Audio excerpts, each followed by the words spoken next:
नमस्ते आप सभी को। आप सबके सामने हम अपनी किताब रुपया मूल्य का मापक या शोषण का साधन, इसका चौथा भाग लेकर के हाजिर हैं। अभी से पहले 3 भागों में आपने देखा कि हमने आपको बताया कि इस नए जो रुपए है, जो डेफिनेशन आपको दी है सरकारों ने, उसमें और भारत के रुपये में क्या अंतर है।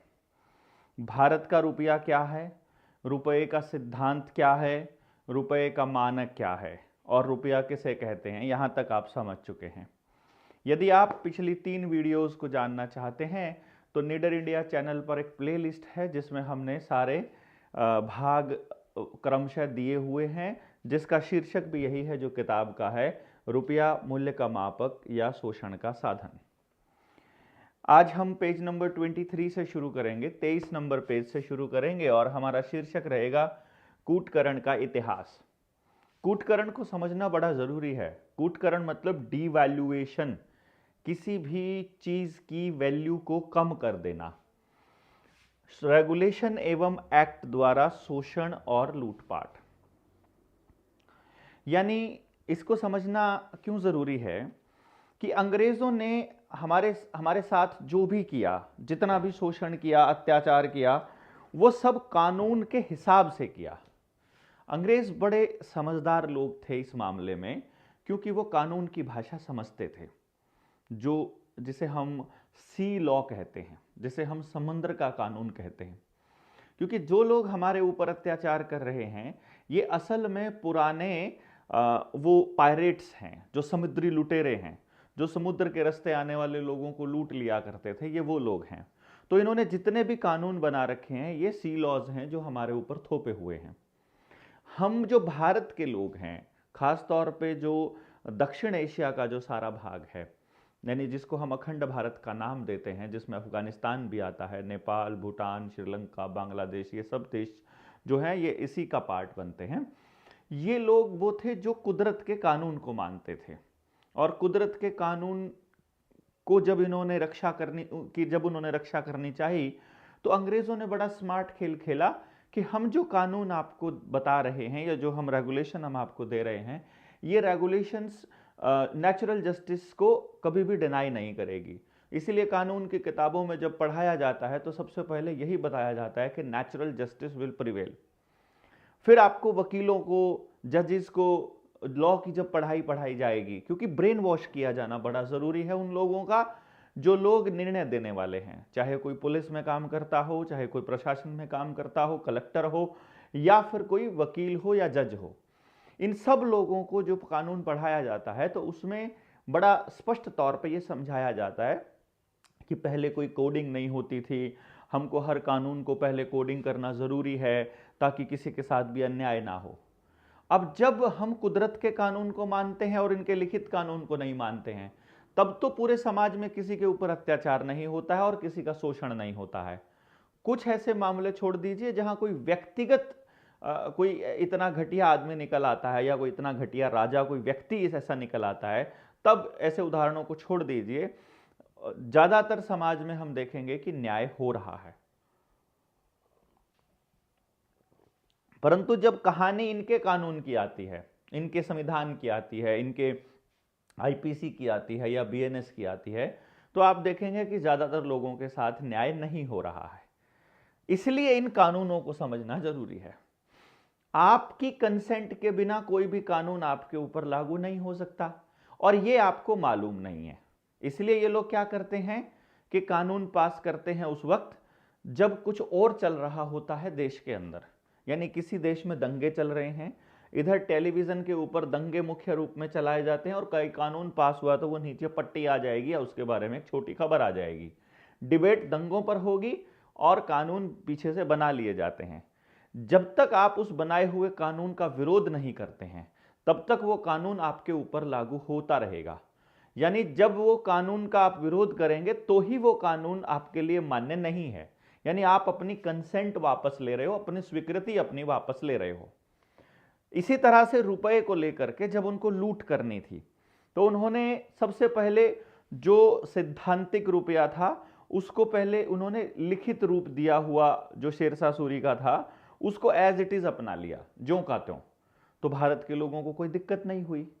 फिर बाद में कोई बहाना करके कि सोना कम रह जाता है, ये ऐसा हो जाता है, इसका इस्तेमाल ऐसे कर लेंगे, वो कर लेंगे, पता नहीं क्या क्या तरह तरह की बातें करके वो सदन को इस बात के लिए मना लेते हैं कि चलो अभी सोने का, इसमें सोने की जो मात्रा है वो कम कर देते हैं और इसमें मिलावट को थोड़ा बढ़ा देते हैं। पहली मिलावट पर यदि लोग बोलेंगे तो वो चुप हो जाएंगे जब तक कि उन बोलने वाले लोगों को मैनेज नहीं कर लिया जाता। फिर दूसरी मिलावट पर भी ऐसा ही होगा, कुछ लोग बोलेंगे, वो रुक जाएंगे, पहले उनको मैनेज करेंगे बोलने वालों को। जब तक बोलने वालों की अगली खेप तैयार होगी तब तक वो पहले वालों को मैनेज कर चुके होंगे या मार चुके होंगे। इस तरह का खेल उनका लंबा चलता रहता है। तो इसलिए हम इस चीज को जब समझेंगे तो आपको यह समझना जरूरी है कि जो भी लूटपाट हुई है वो कानून बनाकर हुई है। और कमाल की बात यह है कि हमें लगा कि उनका बनाया हुआ कानून सबसे ऊपर रहेगा, परंतु हम ये भूल गए कि हमारी स्वीकृति के बिना वो कानून कानून नहीं हो सकता। पर आपने तो कभी स्वीकृति दी ही नहीं, क्योंकि आपको तो कभी इस कानून के बारे में पता चला ही नहीं, ना ही आपको पता चला, ना आपके पुरखों को पता चला। और जब आपके दादाजी को पता नहीं चला तो फिर आपको भी नहीं पता चल रहा है आजकल की रुपया कैसे, अभी जिस तरह से ये रुपए को डिजिट्स में बदल करके फिर यूपीआई कोड के जरिए पेमेंट करके और अब रुपए का नाम ई रुपया कर रहे हैं और सीबीडीसी आ रहा है, यानी सोना आधारित, विनिमय आधारित, सामान आधारित, बार्टर सिस्टम आधारित सिस्टम को तोड़ करके जैसे ये नोट आधारित सिस्टम लाए और फिर केंद्रीय बैंक की स्थापना हुई जिसे हमने भारतीय रिजर्व बैंक कहा, और वही केंद्रीय बैंक बाद में आरबीआई बनने के बाद लूटना चालू किया और उसी आरबीआई ने अब सीबीडीसी लॉन्च कर दिया है और सीबीडीसी के बाद इस रुपए का नाम ई रुपया हो जाए और ई रुपये का नाम धीरे धीरे बदल के सोशल क्रेडिट स्कोर बन जाए या सोशल क्रेडिट सिस्टम में जब हम आ जाएं, तो फिर आप कभी ये बता नहीं पाओगे अपने बच्चों को कि आपकी ऊर्जा पहले सोने में मापी जाती थी। आपके जो बच्चे हैं वो ऐसा मानेंगे कि हमेशा से ही डिजिट्स में मापी जाती रही है, और यदि भारत में नहीं मापी जाती रही है तो वो कहेंगे विकसित देशों में तो डिजिट्स अरसे से चल रहा है, वहाँ तो फेशियल रिकॉग्निशन कभी से है, वहाँ तो अंगूठे से पेमेंट बहुत दिनों से हो रही है और वो तो बहुत सुविधाजनक है। इस तरह से वो बड़ी पीढ़ी को अगली पीढ़ी से काटते रहते हैं कि जब उनकी बताई हुई वो बातें जो शोषण रोक सकती हैं उन्हीं का विरोध अब उन्हीं के बच्चे करने लग जाएंगे। इसलिए इसको समझना इतना इंपॉर्टेंट है कि आप अगली पीढ़ियों को समझा सको। तो अभी हम इसको पढ़ना चालू करते हैं ताकि आपको मालूम पड़े कि हम कहना क्या चाह रहे हैं इस बातचीत के जरिए। प्राकृतिक सिद्धांतों एवं मुद्रा विज्ञान पर आधारित भारतीय मौद्रिक प्रणाली जो व्यक्ति और राष्ट्र के विकास के लिए बनी मतलब जिससे राष्ट्र और व्यक्ति का दिन प्रतिदिन विकास हो रहा था। अंग्रेजों ने भारत पर कब्जा कर गुलाम बनाने के लिए सबसे पहला प्रहार भारत के धन की लूटपाट और शोषण का काम शुरू किया, यानी सबसे पहला प्रहार के रूप में यह काम किया, जिसमें शोषण के लिए सबसे प्रमुख हथियार बनाया गया भारतीय मुद्रा रुपया को। जो भारतीय मुद्रा रुपया प्राकृतिक सिद्धांतों एवं मुद्रा विज्ञान यानी अर्थशास्त्र पर आधारित मौद्रिक प्रणाली थी, उस मौद्रिक प्रणाली को तोड़कर कूटकरण करके ईस्ट इंडिया कंपनी ने भारतीय गुलामों के लिए 1 मई 1793 को, यानी कि 1860 में आईपीसी आने से पहले की बात हो रही है, ये 1 मई 1793 को रेगुलेशन 35, इसको समझिएगा 10 10 10 और 5, रेगुलेशन 35 भारत पर लागू किया, जिससे भारत की जनता में भूखमरी, बेरोजगारी, महंगाई इत्यादि पैदा हो। यानी कि उनका उद्देश्य ही था कि ये जो हालात आज आप देख रहे हो ऐसे हालात पैदा हों, और ये हमें अखबारों के माध्यम से दिखाया ही जाता है कि हमारे देश में शुरू से भूखमरी रही है, परंतु हम आगे देखते हैं जिससे भारत की जनता को पीढ़ी दर पीढ़ी गुलाम बनाया जा सके। इसका परिणाम यह हुआ कि भारत की जनता की आर्थिक स्थिति को बद से बदतर बना दिया। यानी पहला कूटकरण जो उन्होंने किया, जो रेगुलेशन लागू किया भारत पर, वो था रेगुलेशन 35 1 मई 1793 को। अब आगे आ जाते हैं, इसके बाद 1806 में क्या होता है। तत्पश्चात 27 मार्च 1806 में रेगुलेशन 3, 21 मार्च 1812 में रेगुलेशन 2 और 24 दिसंबर 1818 को रेगुलेशन 14, 13 जुलाई 1833 को रेगुलेशन 7 एवं पहला एक्ट के रूप में एक्ट नंबर 17 ऑफ 1835। यानी यहां 1835 का जो एक्ट 17 है, जिस 1835 के जो एक्ट थे उसमें गवर्नमेंट ऑफ इंडिया से रिलेटेड जुड़े हुए बहुत सारे एक्ट्स थे जिनको वहां से पास किया जाता था, जो पार्लियामेंट से, संसद से, इंग्लैंड की, उसमें ये 1835 वाला एक्ट नंबर 17 और 17 अगस्त 1835 को ईस्ट इंडिया कंपनी द्वारा भारत की जनता पर थोपा गया कूटकरित रुपए, आर्थिक गुलामी, लूटपाट और शोषण का प्रमाणिक दस्तावेज है। यानी ये जो एक्ट है, जो 1835 वाला एक्ट, जो 17 अगस्त 1835 को भारत की जनता पर यह थोपा गया था, यानी इस कूटकरित रेगुलेशन और एक्ट का भारत की जनता द्वारा विरोध करने पर उसे सख्ती से कुचल दिया गया। ये जो बात हम आपको बताते हैं, ये बात तब की है जब कलकत्ता के अंदर इसका बहुत ज़्यादा विरोध किया गया था और बहुत कत्लेआम वहाँ मचा था। बड़ी दमनकारी नीतियों द्वारा उसको कुचल करके उस विरोध को शांत कर दिया गया था। पहले राजधानी कलकत्ता हुआ करती थी। इसको सख्ती से कुचल दिया गया एवं इस अवैध एक्ट को वैध कहकर भारत की जनता पर थोपा गया। इस रेगुलेशन के मानक को पृष्ठ संख्या 242 से 280 पर देखें। यानी जो बात हम आपको कह रहे हैं, इसके प्रमाण 242 से लेकर के 280 तक आपको मिलेंगे। ये हमने इसके अंदर एक एक दस्तावेज को इस तरीके से दिया हुआ है ताकि आपको समझ में आए कि वो कहना क्या चाहते हैं। यदि 242 पेज पर आप जाते हैं तो आपको ये रेगुलेशन के स्टैंडर्ड 1793 से 1833, रेगुलेशन 3 1806, इसी तरह से रेगुलेशन 1812 का रेगुलेशन 2 जो हमने ऊपर जिक्र किया है, 1812 का रेगुलेशन 2, फिर 1818 का आप देखेंगे, 1812 के बाद 1818 का रेगुलेशन 14, फिर 1833 का रेगुलेशन 7। ये एक्ट हमने लगभग सारे के सारे इसके अंदर दिए हुए हैं। 1899 का, 1906 का और 1906 जिसका हम जिक्र भी करते हैं कॉइनेज एक्ट का, वो सब 280 पेज तक हमने दिए हुए हैं। जिन भाइयों को इसको डिटेल में समझना है वो आरबीआई की आर्काइव से निकाल सकते हैं। इस किताब में इन एक्ट्स के साफ ना होने का कारण ये है कि आरबीआई ने जो हमको कॉपी दी थी वो पीडीएफ फॉर्म में दी थी। उस पीडीएफ का जब हम फोटोकॉपी निकालते हैं, पहले प्रिंट आउट नहीं, वो प्रिंटेबल नहीं थी, एडिटेबल भी नहीं था, तो उसको पहले हमने प्रिंट आउट निकाला या उसको स्कैन किया और वो स्कैनिंग के बाद में वो धुंधली हो गई। तो वो दस्तावेजी फॉर्म में डालने के लिए, क्योंकि वो प्रमाणिक दस्तावेज था, उसमें आरबीआई की स्टैंप लगी थी, इसलिए ये लगाना पड़ा। आप अगर इन्हीं दस्तावेजों को निकालना चाहते हैं तो कुछ दस्तावेज आरबीआई की वेबसाइट के ऊपर पड़े हैं, कुछ दस्तावेज, नॉट ऑल, लेकिन कुछ वहां पर पड़े हैं।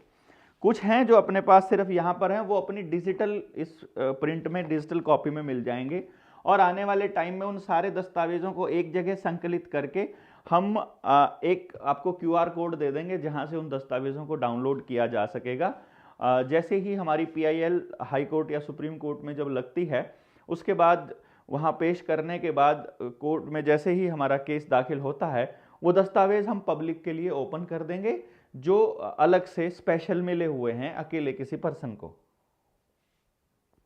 वैसे भी वो किसी और के काम के नहीं हैं, क्योंकि उनको आप कहीं कोर्ट में इस्तेमाल नहीं कर पाएंगे कि आरबीआई ने वो दस्तावेज घनश्याम वर्मा जी को दिए हुए हैं, तो वर्मा जी एज अ पार्टी अगर उस पीआईएल में जाते हैं और वो खुद इन पर्सन खड़े होते हैं या फिर वो पार्टी के तौर पे स्टैंड होंगे तो ही वो उनका इस्तेमाल कर पाएंगे। अदरवाइज ये पूछने लग जाएगी कोर्ट कि आपको ये दस्तावेज कहाँ से मिले हैं, वो आपके तो है नहीं। अब 1540 से 45 यानी 1540-45 से अंग्रेजों के आने के पूर्व तक भारतीय रुपया और मोहर का वैल्यू क्या था। अब इसको समझिए, 1845 तक भी यहां ये हाल चल रहा है कि आपका ग्रेन्स 180 ग्रेन्स, मैंने आपको पहले यदि आपको ध्यान हो तो जब हम पार्ट नंबर 3 कर रहे थे तो हमने आपको बताया था एक ग्रेन की जो वजन है वो 64.8 मिलीग्राम है। तो 180 ग्रेन्स का 11.664 ग्राम है जो कि एक तोला है। और एक जो चांदी का जो रुपया है, एक तोला जो चांदी है वो 1 रुपया है या एक सिक्का रुपया बोलेंगे उसे। और जब एक सोने का जो अगर एक तोला सोना अगर है तो वो 10 रुपया है या एक मोहर उसको बोलते हैं। जैसे 100 का नोट हो जाता है 1 1 रुपए के 100 नोट, तो 10 चांदी के सिक्के एक मोहर के बराबर यानी 10 रुपए के बराबर। अब यहां चांदी और सोने का आपको ये समझना पड़ेगा कि 10 चांदी के सिक्के क्या आज भी एक मोहर के बराबर हैं? यदि इसी तरह से ये चला जाए तो क्या हम उसी हिसाब से इसको आज भी ले सकते हैं? नहीं, क्योंकि रुपए में जो चांदी की मात्रा है वो रुपया नहीं है, रुपए में सोने की मात्रा ही रुपया है। इसको आप पहले पार्ट नंबर 3 में समझ चुके हैं। कैसे? जब हमने बताया आपको कि 10 रुपए में एक सोने की मोहर मिल रही है यानी 10 चांदी के सिक्कों में 10 तोले में एक तरह से, तो उसका अर्थ यह है कि उस टाइम पर जब यह मिल रहा है तब सोने और चांदी की उपलब्धता और सोने और चांदी का मूल्य 1:10 के अनुपात में है, इसीलिए वो 10 की वैल्यू के बराबर है। जैसे ही चांदी की वैल्यू घटे और सोने की वैल्यू बढ़े तो ये अनुपात इररिलेवेंट हो जाएगा। तब हमें केवल रुपए में मौजूद सोने की वैल्यू को ही रुपया मानना है, उसके वजन को ही रुपया मानना है। तो एक्ट 17 की जब हम बात करते हैं, एक्ट 17 की जो 1835 में है, उन्होंने सबसे पहले इसको इस तरह से चेंज किया कि एक जो रुपया है चांदी का वो तो एक ईस्ट इंडिया कंपनी रुपया हो गया, यानी अब वो भारतीय रुपया नहीं हुआ। यहां आप देखेंगे वो सिक्का रुपया है या 1 रुपया है, और अब यहां पर ईस्ट इंडिया कंपनी 1 रुपया हो गया। और अब जो एक मोहर है, अब यहां देखिएगा वजन, जो कुल वजन है वो तो 180 ग्रेन ही है, यानी वो तो एक तोला ही है। उसमें जो मिक्स भार है यानी कि जो इंप्योरिटी है वो हो गई 0.908 और 15 ग्रेन्स की इंप्योरिटी यहां हो गई 165 ग्रेन शुद्ध सोना या चांदी। यानी कि यहां पर इतना ही चांदी और सोने में भी अनुपात बिल्कुल सेम है। देखो 10.691 10.691, वो 1 रुपया हो गया चांदी का और ये एक मोहर हो गई, लेकिन ये 15 रुपए के बराबर हो गई। ये पहली लूट है 1835 में जो ईस्ट इंडिया कंपनी रुपए के नाम से या ईस्ट इंडिया कंपनी का कूटकरित रुपया मोहर और मानक मूल्य, इसके मानक मूल्य की डिटेलिंग है, यानी जो 1835 का। अर्थात आप ऐसा भी मान सकते हैं कि यदि ये सारी लूट 1835 में चालू हुई है और अंग्रेजों के टाइम से चालू हुई है, तो क्या हम ये दावा कर सकते हैं कि एक आजाद भारत के नागरिक होने के नाते हम आपकी इस लूट को आज ही खत्म करना चाहें और अपने रुपए को वापस स्टैंडर्ड पर लेकर आना चाहें? ये समझ लीजिएगा, अपने देश से भूखमरी, गरीबी, अत्याचार, इस शोषण को अगर रोकना है तो आपको रुपए के मानक को एक स्थिरांक देना ही पड़ेगा। यदि आप उसको स्थिरांक देने में नाकाम हो जाएंगे तो आप किसी भी हालत में शोषण को नहीं रोक पाएंगे, इस बर्बादी को नहीं रोक पाएंगे, आप पलायन को नहीं रोक पाएंगे, आप रोजगार नहीं दे पाएंगे, आप हैप्पीनेस इंडेक्स में तो कहीं स्टैंड ही नहीं होगा और भूखमरी का आंकड़ा बढ़ता चला जाएगा, आत्महत्याओं का आंकड़ा, कर्जे का आंकड़ा बढ़ता जाएगा। इसलिए यह जरूरी है कि आप इसको समझिएगा कि अच्छा, कमाल की बात यह है कि यदि ये अंग्रेजों का रुपया है और अंग्रेजों के ही नियम हैं तो आने वाले वक्त में हमें भारत का रुपया अडॉप्ट करना पड़ेगा। और नेताजी सुभाष चंद्र बोस ने ऑलरेडी भारत का रुपया दिया हुआ है। वो आज़ाद भारत के इंटरिम प्राइम मिनिस्टर थे, जो इंटरिम सरकार थी उसके पहले प्रधानमंत्री भी थे, जिनको 14 देशों ने मान्यता भी दी थी। आज़ाद हिंद सेना को भी मान्यता मिली थी, जिसको बाद में इन सरकारों को, केंद्रीय सरकारों को भी मान्यता देकर के आज़ाद हिंद फौज के सिपाहियों को पेंशन देनी पड़ी थी। और आज़ाद हिंद रुपया भी अभी भी 14 देशों में मान्यता प्राप्त है। तो भारत का रुपया अगर देखा जाए तो वही है जिसमें पूरा स्टैंडर्ड वही होगा जो भारत के रुपए का था। अभी भारत के रुपए का स्टैंडर्ड यहां से टूटना स्टार्ट होता है। तो अगर ये अंग्रेजों ने तोड़ना शुरू किया है, यानी इसमें अगर आप देखेंगे तो 180 ग्राम में से 15 ग्राम की ठगी होनी शुरू हो गई है। ये लगभग 12% के बराबर मानी जाएगी। यानी 12% ठगी शुरू हो चुकी है। ठीक है, अब आप देखिएगा भारतीय रुपया कंपनी की मालक उनमें मात्रा उसमें कितनी कमी की गई और कैसे की गई। जो भारत का कंपनी रुपए में सोना है, जो भारतीय रुपया है उसमें सोना है 11.664 ग्राम, और अब जो ईस्ट इंडिया कंपनी का है उसमें है 10.691 ग्राम। और चांदी, पहले चांदी की मात्रा में 1 रुपए में देख लेता, चांदी यानी 9.973 ग्राम शुद्ध चांदी की मात्रा कमी कर दी, मानक मूल्य उसका 1 रुपया रहा।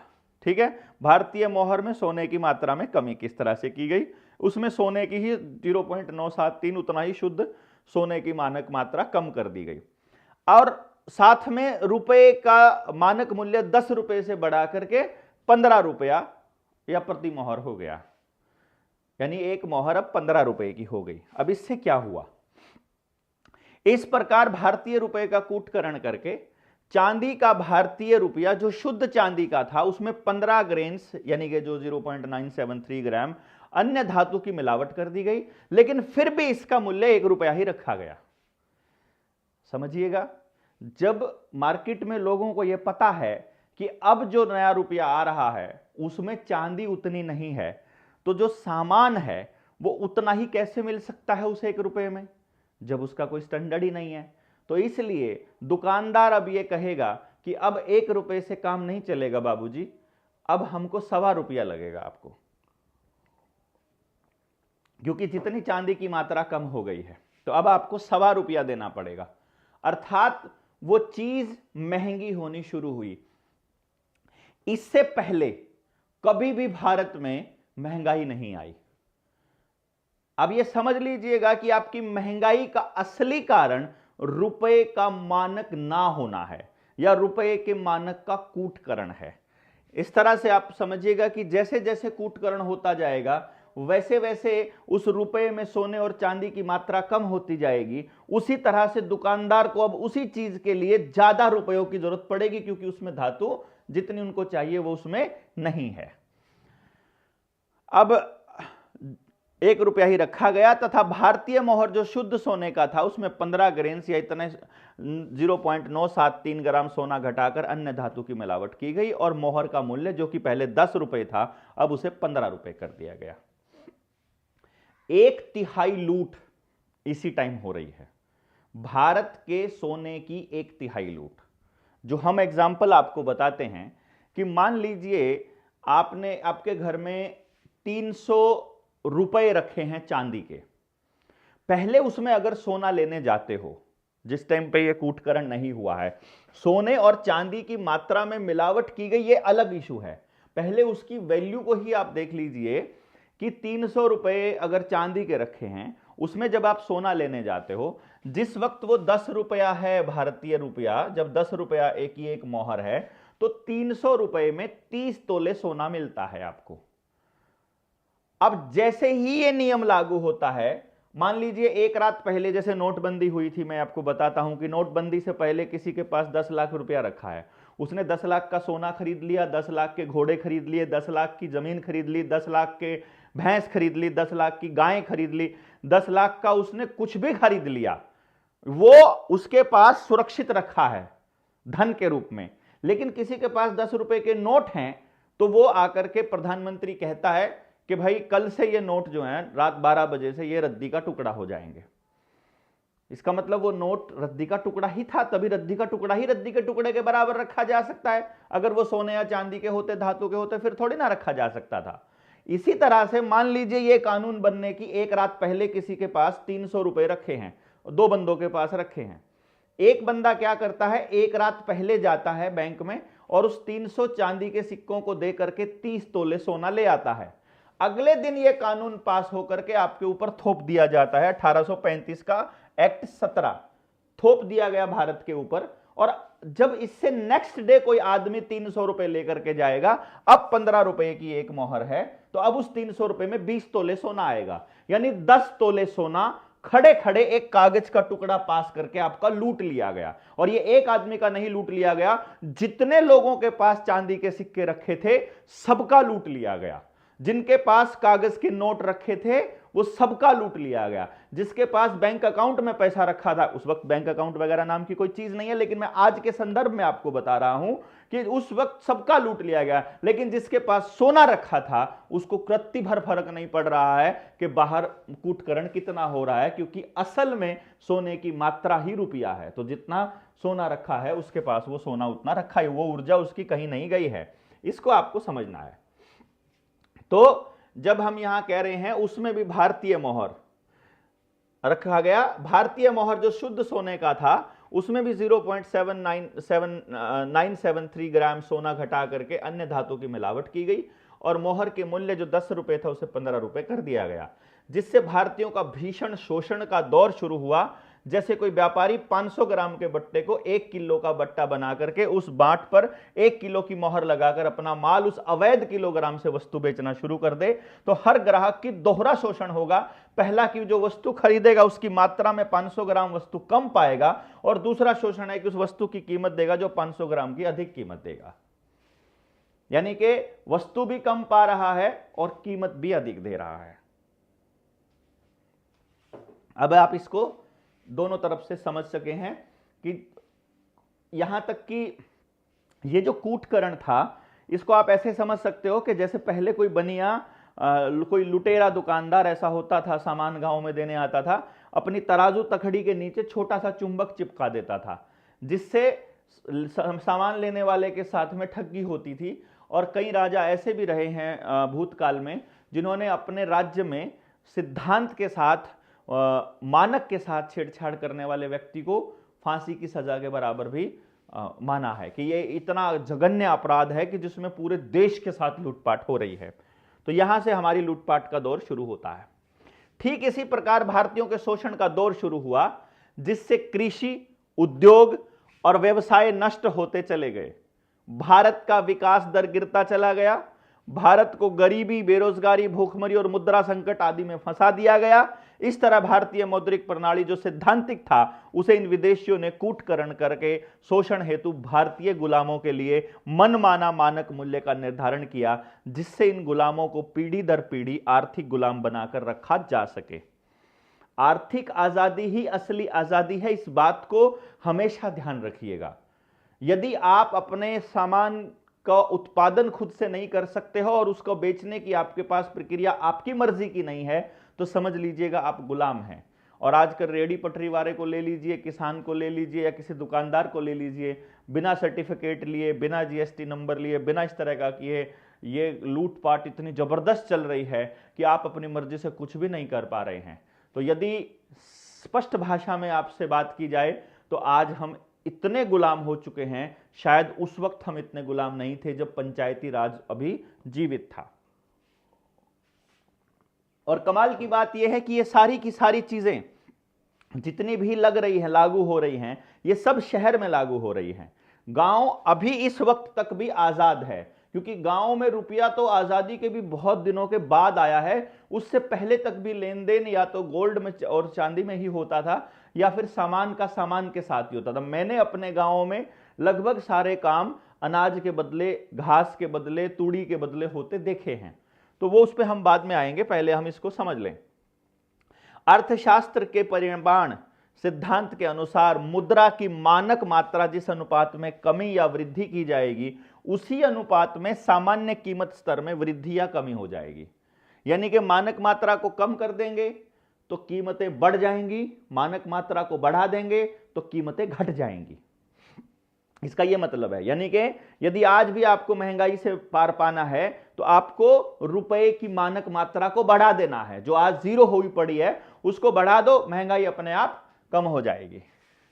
और देश के लोगों ने यदि साथ दिया तो जनता सरकार मोर्चा भारत से इस महंगाई को जड़ से खत्म कर देगा। जैसे आजाद हिंद फौज शुरू हुई थी नेताजी सुभाष चंद्र बोस की, वैसी ही सेना भारत जनता सरकार मोर्चा की है और वो इसी मिशन पर लगी हुई है। आप सब लोगों से निवेदन यह है कि जितना अधिक हो सके लोगों को जगाइए, बताइए, चर्चा जारी रखिए, जहां बैठे वहां बताते जाइए। किसी कोई ये वीडियोस फॉरवर्ड करना एक अलग काम है, पहले बात कीजिए और जब कोई जानना चाहता है उसको बताइएगा जितना अधिक हो सके। शुरू हो जाता है, जिससे विनिमय में शोषण शुरू हो जाता है, अर्थात मुद्रा के मानक के घटाने बढ़ाने से दोहरा शोषण होता है। इसको आपको समझना होगा। अगला जो बिंदु हमारा है वो ब्रिटिश शासन द्वारा लूटपाट। 1 नवंबर 1858 को ईस्ट इंडिया कंपनी को समाप्त करके ब्रिटिश इंडिया गवर्नमेंट का शासन शुरू होता है। यहां से रानी का राज शुरू होता है। जैसे अभी हमारे देश के अंदर इस टाइम हाईवेज का जो राज है वो प्राइवेट कंपनी के पास जा चुका है, लाल किला प्राइवेट कंपनी के पास, ताजमहल प्राइवेट कंपनी के पास, रोडवेज प्राइवेट कंपनी के पास, समुद्री जो पोर्ट है, बंदरगाह है, वो प्राइवेट कंपनी के पास, समुद्री ये एयरपोर्ट हैं वो प्राइवेट कंपनी के पास, गुजरात में तो बस स्टैंड भी प्राइवेट कंपनी के पास, अडानी के पास हैं, और मार्केट्स का कंट्रोल भी प्राइवेट कंपनियों के पास, गलियों का कंट्रोल, जोहड़ों का कंट्रोल, तालाबों का, ये सब चीज़ें प्राइवेट कंपनियों के कंट्रोल में धीरे धीरे होती जा रही हैं।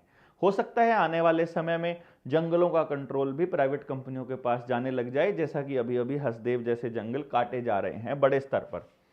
तो इसी तरह से जो 1857 की क्रांति थी वो भी 1855 के उन कानूनों के विरोध में ही थी, जहां ये कहा गया था कि हम आगे से जो कानून भारत में लागू होंगे वो ब्रिटिश पार्लियामेंट से ही पास होकर के आएंगे। तो अब रानी ने अपना डिक्लेयर कर दिया कि अब भारत के अंदर अंग्रेजों का पूरी तरह से राज है। यहाँ 1 नवंबर 1858 को ईस्ट इंडिया कंपनी को समाप्त करके ब्रिटिश इंडिया गवर्नमेंट का शासन शुरू होता है, और ब्रिटिश इंडिया गवर्नमेंट ने भारतीयों के शोषण के लिए 23 अप्रैल 1862 को एक्ट नंबर 8 ऑफ 1862 यानी 1862 का कानून नंबर 8, जिसे कॉइनेज एक्ट 1862 के नाम से लागू किया, जिसमें कॉइनेज एक्ट 1835 के मानक मूल्य को पूर्ण रूप से अपनाया गया। इसकी मुख्य विशेषता यह रही कि इसमें ईस्ट इंडिया कंपनी रुपए का नाम बदलकर गवर्नमेंट रुपया रखा गया, जो 1862 से आज तक चलन में है। आज भी रुपए को गवर्नमेंट रुपए के नाम से जाना जाता है।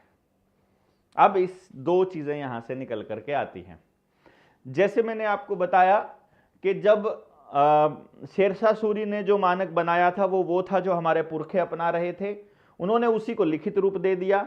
जो उन्होंने लिखित रूप दिया उसी को उन्होंने अपना लिया एज इट इज, और फिर उसमें कूटकरण कर दिया।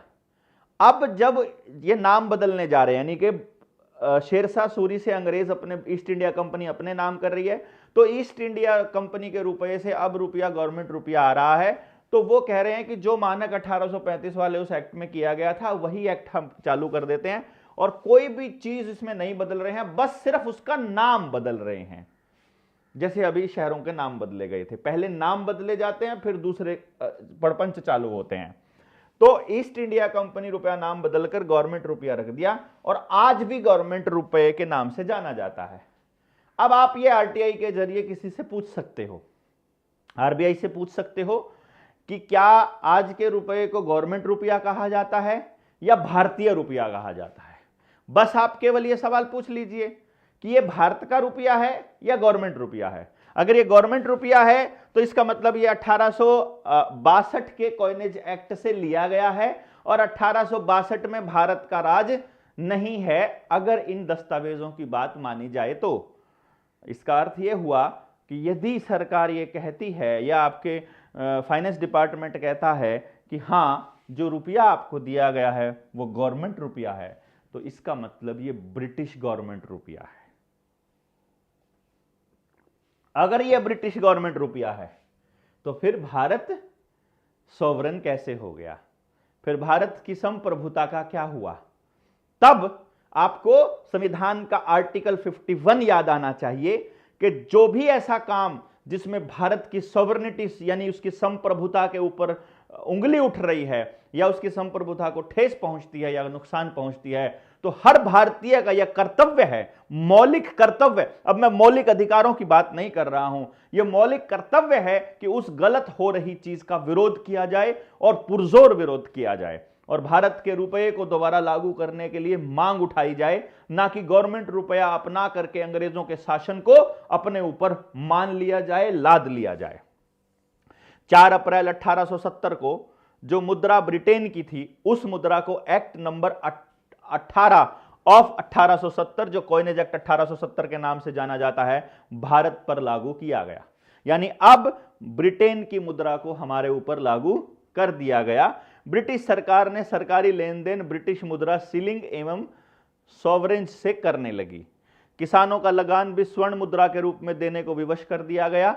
ब्रिटिश सरकार के जिस ब्रिटिश मुद्रा सॉवरेंज की मूल्य रुपए से 10 रुपए थी, उस सॉवरेंज की कीमत 15 रुपए कर दी गई, अर्थात सॉवरेंज और कंपनी मोहर की कीमत बराबर कर दी गई। समझ गए आप? यानी पहले जिसका नाम कंपनी मोहर था, पहले तो मोहर था खाली, फिर कंपनी मोहर हो गया, अब वो सॉवरेंज हो गई और अब वो 15 रुपए हो गई, 10 रुपए थी पहले। जबकि सॉवरेंज और कंपनी मोहर में स्वर्ण मान का भारी अंतर था। यानी कि अब मोहर में और सॉवरेंज में स्वर्ण मान के अंतर था, यानी सॉवरेंज का जो स्वर्ण मान था वो कम है, तो उस वक्त एक तरह से और ज्यादा डिवैल्यूएट रुपए को कर दिया गया। अब इसको हम देख लेते हैं क्या था। भारतीय मोहर और ईस्ट इंडिया कंपनी मोहर और गवर्नमेंट सॉवरेंज के सोने के मानक का अंतर क्या है। यानी इसको समझिएगा, ये भारतीय मोहर है उसका मानक, ईस्ट इंडिया कंपनी उसका मानक, और गवर्नमेंट सॉवरेंज जो अभी है इसका मानक। भारतीय मोहर 1 तोला है सोना, शुद्ध सोना, और 10 रुपया उसकी कीमत है। ईस्ट इंडिया कंपनी की मोहर में 10.691, जो पहले कूटकरण कर दिया गया था, 15 रुपए में 10.691 है। और जो गवर्नमेंट सॉवरेंज है उसमें 7.93787, वो भी 15 रुपए के बराबर है। यानी अगर 10 रुपए के मुकाबले ये 8 रुपए के करीब माना जाए तो करीब 2 रुपए का फर्क हो गया। यानी कि लगभग 20% की ठगी यहां हो गई। 33% की ठगी तब हो चुकी है जब यहां से यहां आते हैं, और 20% की ठगी होती है यहां। यानी आपके जब ये 1870 की बात है, उससे पहले 1835 की बात थी, 35 साल बाद। आप ये समझ लीजिए कि आपसे पहले जब नोटबंदी हुई थी, उससे पहले 35 साल बाद पहले नोटबंदी हुई थी क्या? जो पिछला जो नोट बदला गया था वो 1968 में बदला गया था। 1968 के बाद 2016 में यह हुआ है, यानी करीब करीब 50 साल बाद। अब करीब करीब 50 साल बाद, यानी यहां पर हो रहा है लगभग 1835 के बाद 1870 और फिर 1970, यह भी लगभग मतलब 100 साल के करीब, सॉरी यहां पर हो रहा है 1870 में, और इस 1870 के बाद ही यहां पर चालू हो रहा है, और वो 1835 में है। अब इसको 35 साल का खेल, यानी यहां 35 साल में हो रहा है, यहां 50 में हो रहा है करीब करीब। अब आपके साथ जो ठगी अभी हो रही है, 50 साल बाद आपके बच्चों को आपने कुछ बताया ही नहीं, नॉलेज नहीं दिया। इसी तरह से हमारे परदादा ने हमारे दादाजी को पूरा खेल समझाया नहीं। समझाएंगे तो तब ना जब उनके पास अखबार आते हों, गांव में कोई वकील बताने वाला हो, उनके बच्चे पढ़े लिखे हों, या कोई भी बताने वाला हो। कोई बताने वाला ही नहीं है। वो कहेंगे अब ना ये कर दिया है, अभी ना रुपया गोल्ड स्टैंडर्ड हटा दिया है, तो वो कहेंगे भाई सरकार है वो हटा सकती है। अरे कैसे हटा सकती है भाई? जैसे ही ये बदल रही है वैसे ही पूरे देश के हर व्यक्ति के साथ 20% की लूट हो रही है।